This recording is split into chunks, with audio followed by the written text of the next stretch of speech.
Alors, on a choisi de fêter les 2 ans de Dinola par un tournage parce qu'on pensait que ce serait beaucoup plus intéressant visuellement et c'est quelque chose qui est pas innovateur mais pour les tissus africains, pour une marque africaine, je pense que c'est important de montrer que on a de la créativité, il y a il y a de l'enthousiasme et je trouve que c'est beaucoup plus sympa à Paris, c'était l'idéal. On a choisi Paris en fait parce que bon, le premier tournage s'est fait à Londres et donc comme toutes les deux on est toutes les deux basées dans les deux grandes capitales d'Europe, donc on a décidé de le faire également à Paris pour un peu montrer voilà, nos deux cultures parce que c'est vrai qu'on est né en France mais on a également on s'est développé également en Angleterre, donc voilà, c'était une façon de un petit coup de cœur. Et pourquoi aussi j'aimerais rajouter Paris? Pourquoi on a décidé de shooter à Paris? Paris, c'est la capitale de la mode. On peut pas, c'est un des piliers de la mode. Et si, c'est vrai que Londres, ça a un côté très très vibrant, mais Paris, ça a ce côté très élégant, très glamour. Donc je pense que c'était idéal pour faire l'anniversaire et en plus pour montrer que on est aussi une marque qui est vibrante, mais aussi glamour.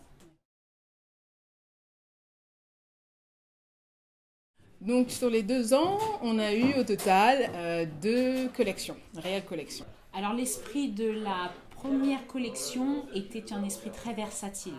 C'est-à-dire qu'on voulait on voulait prendre les vêtements et pouvoir les porter dans toutes les occasions.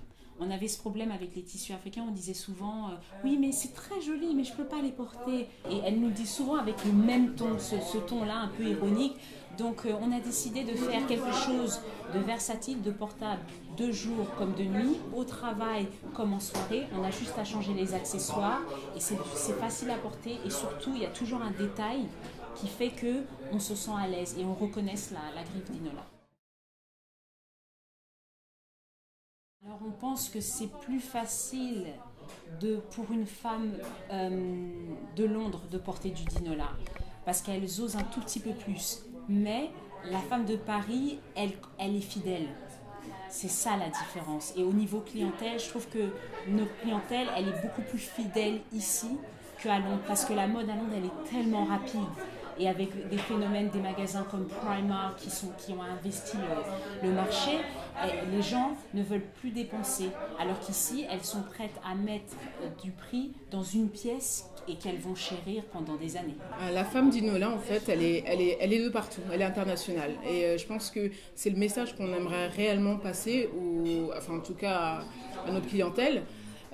Parce que clairement le tissu africain, on peut le voir au jour d'aujourd'hui, comme vous avez pu le constater, il est utilisé quasiment partout, les grands designers l'utilisent, donc il ne peut pas être attaché juste à une population, parce que c'est vrai que c'est propre à l'Afrique. Il faut qu'il soit également utilisé dans la vie de tous les jours, et on le voit, et ça passe, et il n'y a pas de souci. Alors Dinola, c'est une combinaison en fait de nos deux surnoms, je dirais donc Dina de par moi et Olafemi de par Ola.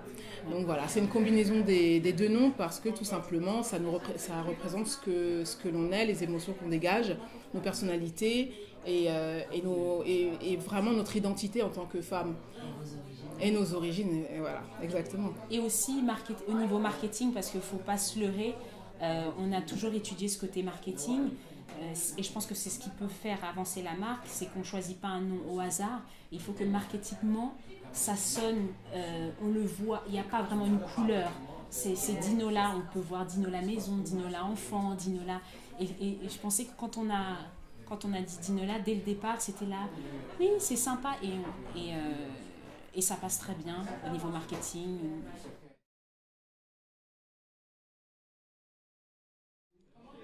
Beaucoup ont des icônes, des inspirations.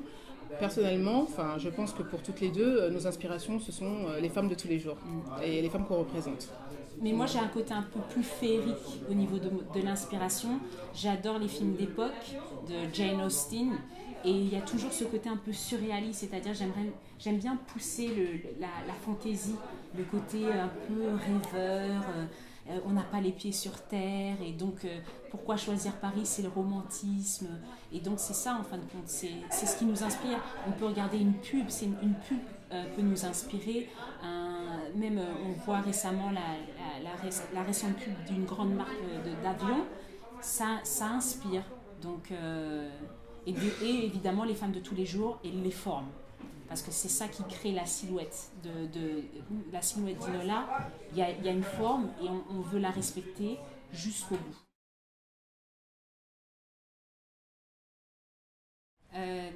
La mode, c'est fantaisisme pour moi, c'est de la fantaisie. Fashion is innovation.